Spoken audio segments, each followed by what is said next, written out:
Hello friends, David Ray Newby here, author of Beyond Billions and founder of LegacyBuilders.co.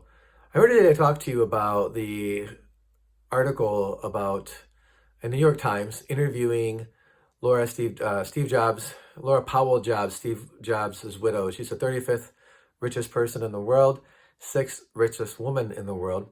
And she said a couple interesting things in the interview. The one thing that was most interesting was she said, I don't think it's fair that one person has as much wealth as millions of people, and I'm basically planning on giving all my money away.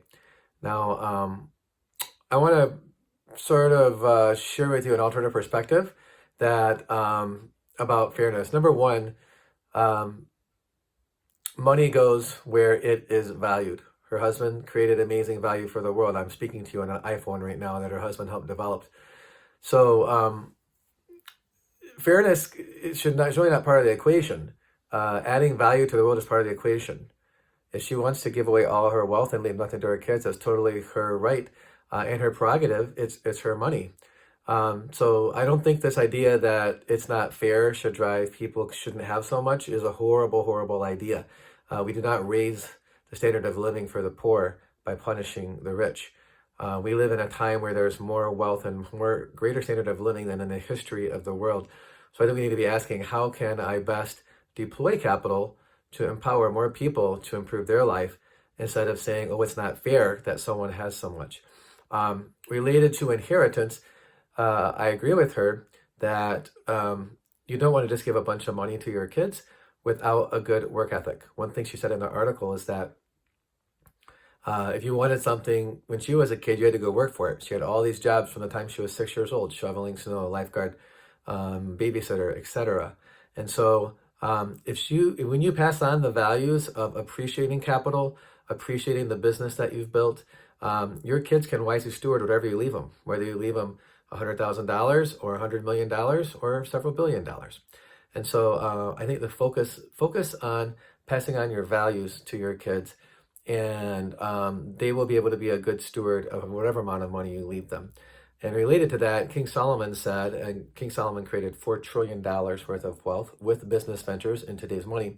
He said, keep watch on the condition of your flocks, because then they will provide all of your needs for you. So if you teach your children how to be great managers of resources, then there's totally nothing wrong with leaving them a lot of wealth if they show that they are a great manager of it and they appreciate it and they have a good work ethic.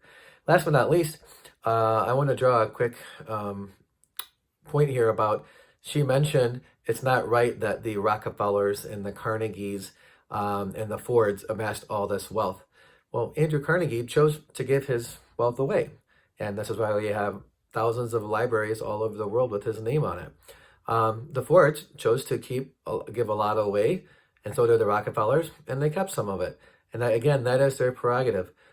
It's just interesting that she brought up the Carnegies as an example, and Andrew Carnegie gave pretty much all of his wealth away. So don't be quick to demonize people from other eras. I think we can learn from them and realize there's more than one way to make a big impact on the world. It sounds like she wants to give most of her wealth away to nonprofits, and I support her in making a big impact.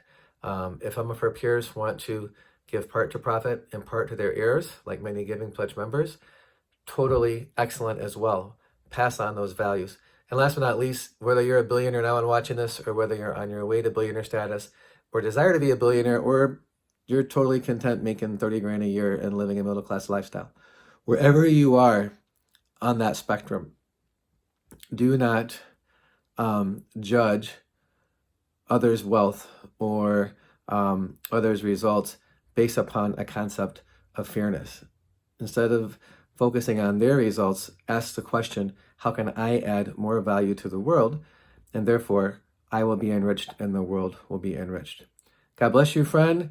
May you live prosperously. May you leave a lasting legacy. And I'd love to hear your feedback on this video. What were your main takeaways from it? God bless. Bye for now.